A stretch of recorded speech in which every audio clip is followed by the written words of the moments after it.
थोड़ा technical issue करके जी दोबारा फिर जुड़े हैं तुहाडे नाल, क्योंकि पहला टैक्नीकल इशू आ गया सी और ਉਹਦੇ ਵਿੱਚ ਇਹ ਸੀਗਾ ਵੀ कैमरा है नहीं ਉਹਦੇ ਅੰਦਰ ਕਿੰਨੇ ਆਪਣੇ ਤਿੰਨ ਤਾਂ ਜਾਣੇ ਰਿਪੋਰਟਰ ਉਹਦੇ ਕੁੜੀ टीवी देती है ਉਹਨੂੰ ਮੈਂ ਤਾਂ ਹੀ ਮੈਂ ਕਹਿ ਰਿਹਾ ਕੈਮਰਾ ਹੈਗਾ ਉਹਦੇ ਕੋਲ ਕੈਮਰਾ ਦੂਜਾ ਟੀਵੀ ਨਹੀਂ ਕੈਮਰਾ ਗੱਡੀ 'ਚ ਹੈ ਮੈਂ ਤਾਂ ਚੱਲਿਆ ਮੇਰਾ ਵੀ ਕੈਮਰਾ ਗੱਡੀ 'ਚ ਹੀ ਪਿਆ ਮੈਂ ਤਾਂ ਜਾ ਰਿਹਾ ਮੈਂ ਤਾਂ ਦਿੱਲੀ ਕਵਰ ਕਰ ਰਿਹਾ ਮੈਨੂੰ ਪਤਾ ਹੈ ਟੀਵੀ ਬਣਾਉਣਾ ਹੈ ਉਸ ਨੂੰ ਫੜਾਤੀ ਫੜਾ ਉਹਨਾਂ ਤੋਂ ਚੱਲ ਪੋ ਹਾਂ ਚੱਲ ਜੂਗਾ ਠੀਕ ਹੈ ਸੋ ਟੈਕਨੀਕਲ ਇਸ਼ੂ ਸੀ ਔਰ ਤੁਸੀਂ ਦੇਖੋ ਦੁਬਾਰਾ ਫਿਰ ਅਸੀਂ ਤੁਹਾਡੇ ਨਾਲ ਜੁੜ ਰਹੇ ਹਾਂ ਔਰ देखो किस तरह इत्थे जिहड़ा जमावड़ा वध गया है और देखो जी देखो भाई और तुसीं देख सकते हो इत्थे कौन है देखो भाई सॉरी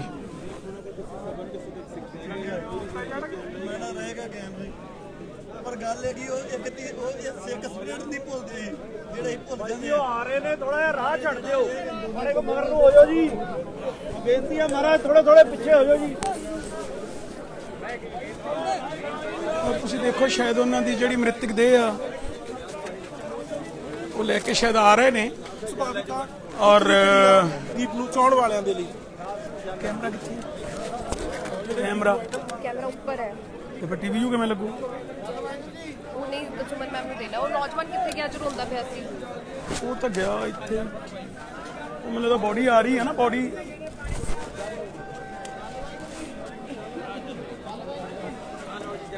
ਸੋ ਉਹਨਾਂ ਦੀ ਮ੍ਰਿਤਕ ਦੇਹ ਨੂੰ ਲਿਆਂਦਾ ਜਾ ਰਿਹਾ ਹੈ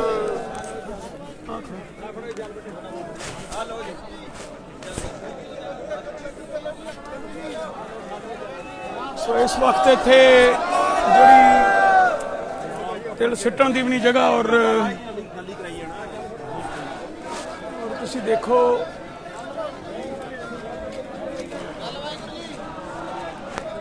लोगों का जिहड़ा इकट्ठ है किस तरह इत्थे गिल रौंते वाला जी तुसी देख सकते हो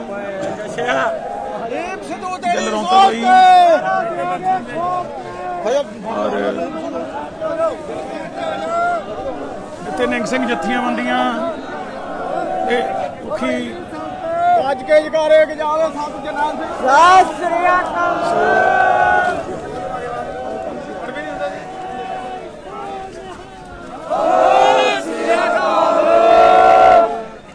ਤੁਸੀਂ ਦੇਖ ਸਕਦੇ ਹੋ ਵੀ ਕਿਸ ਤਰ੍ਹਾਂ ਇੱਥੇ ਜਿਹੜੀ ਭੀੜ ਵੱਧ ਚੁੱਕੀ ਹੈ ਔਰ ਇੱਥੇ ਇਸ ਵਕਤ ਤਿਲ ਸਿੱਟਣ ਦਾ ਥਾਂ ਨਹੀਂ ਬਚਿਆ ਔਰ ਆਪਣੇ ਇਸ प्रेमी ਨੂੰ ਲੋਕ ਆਪਣੇ ਇਸ ਮੁਰਸ਼ਿਦ ਨੂੰ ਲੋਕ ਕਿਸ ਤਰ੍ਹਾਂ ਇੱਥੇ ਵਧਾਈ ਦੇਣ ਆ ਰਿਹਾ ਕਿਸ ਤਰ੍ਹਾਂ ਉਹਨਾਂ ਦੇ ਜਿਹੜੇ ਇਸ ਆਖਰੀ ਸਫ਼ਰ ਦੇ ਵਿੱਚ ਹਿੱਸਾ ਲੈਣ ਆ ਰਹੇ ਬਹੁਤ ਵਧੀਆ ਹਿੱਸਾ ਲੈਣ ਆ ਰਹੇ ਨੇ ਔਰ ਕਿਸ ਤਰ੍ਹਾਂ ਉਹਨਾਂ ਦੀ ਇਸ ਜਿਹੜੀ ਸੰਸਾਰਿਕ ਯਾਤਰਾ ਜਿਹੜੀ ਆਖਰੀ ਸੰਸਾਰਿਕ ਯਾਤਰਾ ਉਸ ਦਾ ਹਿੱਸਾ ਬਣਨ ਆਏ ਨੇ ਤਾਂ ਕਿ ਉਹ ਇਹਨਾਂ ਯਾਦ ਰੱਖ ਸਕਣ ਵੀ ਅਸੀਂ ਵੀ ਆਪਣੇ ਇਸ ਸਾਡੇ ਵੀਰ ਨੂੰ ਕਿਸੇ ਦਾ ਵੱਡਾ ਕਿਸੇ ਦੇ ਛੋਟੇ ਵੀਰ ਨੂੰ ਅਸੀਂ ਆਖਰੀ ਵਿਦਾਈ ਦੇ ਵਿੱਚ ਉਹਦੇ ਹਿੱਸਾ ਲਿਆ ਸੀ ਕਿਉਂਕਿ ਕਿਸੇ ਟਾਈਮ ਸਾਡੇ ਨਾਲ ਉਹ ਕਿਸਾਨ ਅੰਦੋਲਨ ਦੇ ਵਿੱਚ ਹੋਵੇ ਔਰ ਇਸ ਪੰਜਾਬ ਨੂੰ ਲੈ ਕੇ ਉਸ ਪੰਜਾਬ ਦੀ ਚੰਗਿਆਈ ਲਈ ਹਮੇਸ਼ਾ ਹੀ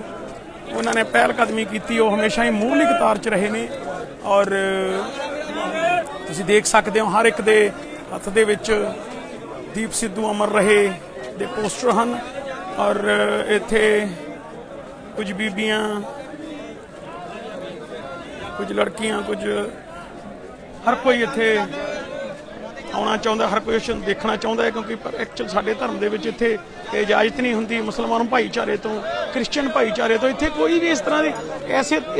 ਐਸੇ ਧਰਮ ਦਾ ਕੋਈ ਵੀ ਇੱਥੇ ਬੰਦਾ ਨਹੀਂ ਹੈ ਜਿਹੜਾ ਇੱਥੇ ਨਹੀਂ ਆਇਆ ਜਿਹੜਾ ਆਪਣੇ ਇਸ ਵੀਰ ਨੂੰ ਸ਼ਰਧਾਂਜਲੀ ਨਹੀਂ ਦੇਣਾ ਚਾਹੁੰਦਾ ਆਪਣੇ ਇਸ ਵੀਰ ਨੂੰ ਦੇਖਣਾ ਨਹੀਂ ਚਾਹੁੰਦਾ ਹਰ ਕੋਈ ਇੱਥੇ ਉਸ ਲਈ ਆਇਆ ਉਸ ਦੀ ਇਸ ਸੰਸਾਰਕ ਆਖਰੀ ਜਿਹੜੀ ਯਾਤਰਾ ਜਿੱਥੇ ਸਭ ਦੀ ਜਿਹੜੀ ਪੂਰੀ ਹੋਣੀ ਆ ਉਸ ਦੇ ਵਿੱਚ ਹਿੱਸਾ ਲੈਣ ਆਇਆ ਔਰ ਕੇ ਬਾਬਾ ਜੀ ਵੀ ਆਏ ਨੇ ਔਰ ਬੜੇ ਹੀ ਲੋਕੀ ਇੱਥੇ ਆ ਰਹੇ ਨੇ ਚਾਹੇ ਉਹ ਪੋਲੀਟੀਕਲ ਹੋਣ ਚਾਹੇ ਉਹ ਬਿਊਰੋਕਰੇਟਸ ਤੋਂ ਹੋਣ ਚਾਹੇ ਫਿਲਮ ਹਸਤੀ ਹੋਣ ਚਾਹੇ ਉਹ ਮਿਊਜ਼ਿਕ ਇੰਡਸਟਰੀ 'ਚੋਂ ਹੋਣ, ਹਰ ਕੋਈ ਇੱਥੇ ਆ ਰਿਹਾ ਹੈ ਉਹਨਾਂ ਦੀ ਇਸ ਸੰਸਾਰਿਕ ਯਾਤਰਾ ਨੂੰ ਪੂਰਨ ਕਰਨ ਲਈ ਔਰ ਉਹ ਉਹਨਾਂ ਦੇ ਆਖਰੀ ਉਹਨਾਂ ਦੇ ਦਰਸ਼ਨ ਕਰਨ ਲਈ, ਕਿਉਂਕਿ ਕਿਤੇ ਨਾ ਕਿਤੇ ਹਰ ਇੱਕ ਦੇ ਮਨ 'ਚ ਆ ਵੀ ਅਸੀਂ ਆਪਣੇ ਇਸ ਮਸੀਹਾ ਦਾ ਅਸੀਂ ਇੱਕ ਝਲਕ ਪਾ ਸਕੀਏ ਔਰ ਉਹਨਾਂ ਦੇ ਦਰਸ਼ਨ ਦੀਦਾਰ ਕਰ ਸਕੀਏ।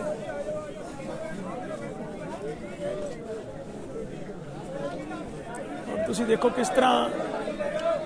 ਲੋਕਾਂ ਦਾ ਹਯੂਮ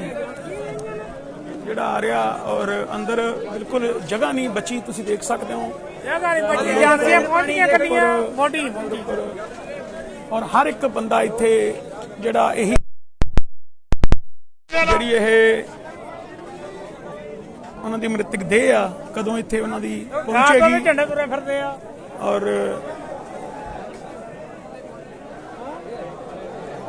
ਦੇਖਤੇ ਫਤਿਹ ਪੰਥ ਕੀ ਜੀਤ ਬੋਲੇ ਸੋਨੇਹਾਲ ਦੇ ਜਕਾਰਿਆਂ ਨਾਲ ਔਰ ਇਨਕਲਾਬ ਜ਼ਿੰਦਾਬਾਦ ਦੇ ਨਾਰਿਆਂ ਨਾਲ ਗੂੰਜਦਾ ਹੋਇਆ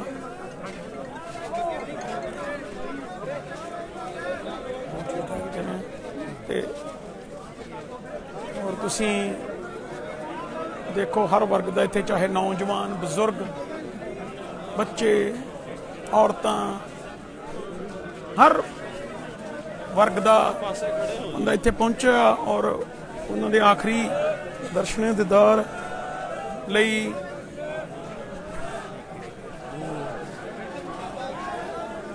ਔਰ ਤੁਸੀਂ ਦੇਖ ਸਕਦੇ ਹੋ ਕਿਸ ਤਰ੍ਹਾਂ ਖਾਲਿਸਤਾਨੀ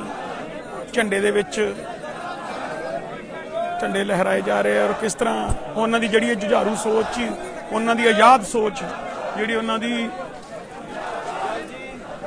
ਖੁੱਲੀ ਸੋਚ ਜਿਹਨੂੰ ਆਪਾਂ ਕਹਿ ਦਈਏ, ਉਹ ਕਿਸੇ ਦੀ ਬੰਦਿਸ਼ ਰਹਿਣ ਵਾਲੇ ਨਹੀਂ ਸੀਗੇ, ਉਹ ਕਿਸੇ ਦੀ ਬੰਦਿਸ਼ 'ਚ ਨਹੀਂ ਰਹਿੰਦੇ ਸੀ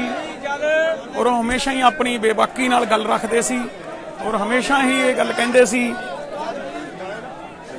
ਕਿ ਕਿਸੇ ਤੋਂ ਡਰਨ ਦੀ ਲੋੜ ਨਹੀਂ। ਜੇ ਤੁਹਾਡੇ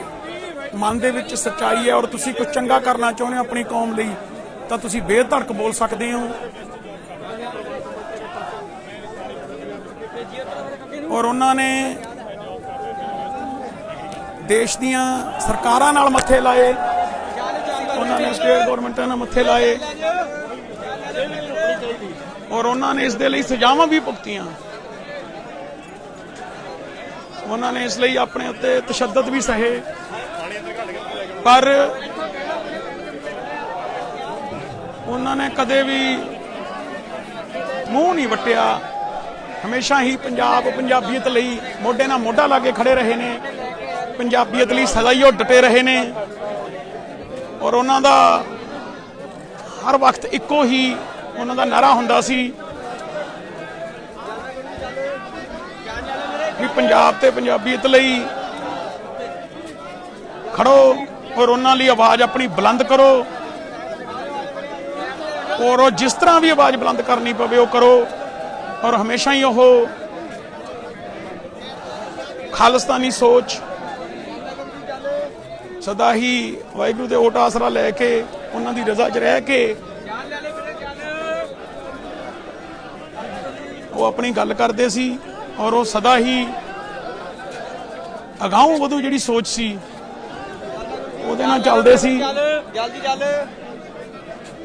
ਔਰ ਉਹ ਹਮੇਸ਼ਾ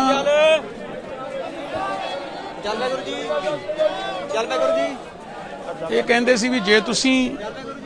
ਕਿਸੇ ਲਈ ਖੜਨਾ ਚਾਹੁੰਦੇ ਹੋ ਜਾਂ ਕਿਸੇ ਲਈ ਖੜਦੇ ਹੋ ਤਾਂ ਹਮੇਸ਼ਾ ਡਟ ਕੇ ਖੜੋ, ਮਤਲਬ ਫਾਰਮੈਲਿਟੀ ਨਾ ਕਰੋ ਔਰ ਕਿਸੇ ਲਈ ਇਸ ਤਰ੍ਹਾਂ ਨਾ ਖੜੋ ਵੀ ਉਹਨੂੰ ਇਹ ਲੱਗੇ ਵੀ ਇਹ ਝੂਠੇ ਮਨੋਂ ਖੜਾ ਹੈ। ਹਮੇਸ਼ਾ ਹੀ ਸੱਚੇ ਮਨੋਂ ਖੜੋ। ਤਾਂ ਹੀ ਉਹਨਾਂ ਨੇ ਪੰਜਾਬੀਅਤ ਲਈ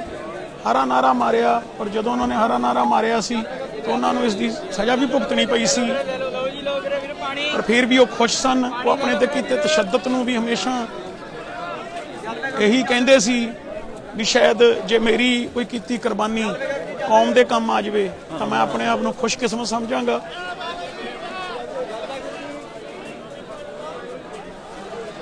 ਮੈਂ ਕਦੇ ਵੀ ਕੌਮ ਨਾਲ ਗੱਦਾਰੀ ਨਹੀਂ ਕਰੂੰਗਾ, ਉਹ ਹਮੇਸ਼ਾ ਹੀ ਇਹ ਕਹਿੰਦੇ ਸੀ। ਪਾਣੀ ਵਾਲਾ ਮੇਰਾ ਵੀਰ ਹੋਵੇ ਕੋਈ, ਪਾਣੀ ਵਾਲਾ ਵੀਰ ਕਹਿੰਦੇ ਚੱਲ